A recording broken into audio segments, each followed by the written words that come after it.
কবি আহসান হাবীব রচিত জোনাকিরা কবিতা। তারা একটি দুটি তিনটি করে এলো।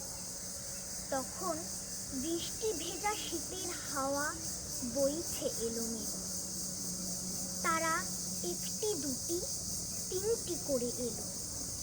থই থই থই অন্ধকারে ঝাউয়ের শাখা দোলে, সেই অন্ধকারে শন শন শন আওয়াজ শুধু তোলে। ভয়েতে বুক চেপে ঝাউয়ের শাখা পাখির পাখা উঠছে কেঁপে কেঁপে।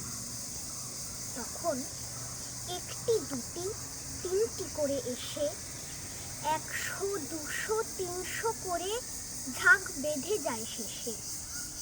তারা বললে ও ভাই ঝাউয়ের শাখা, বললে ও ভাই পাখি, অন্ধকারে ভয় পেয়েছো নাকি? যখন বললে তখন পাতার ফাঁকে কি যেন চমকালো।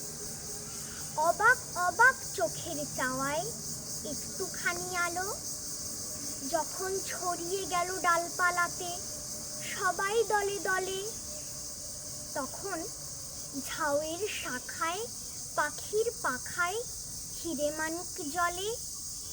যখন হিরেমানিক জ্বলে তখন থমকে দাঁড়ায় শীতের হাওয়া, চমকে গিয়ে বলে, খুশি খুশি মুক্তি নিয়ে তোমরা এলে কারা? তোমরা কি ভাই নীল আকাশের তারা? আলোর পাখি নাম জোনাকি, জাগি রাতের বেলা, নিজেকে জেলে এই আমাদের ভালোবাসার খেলা।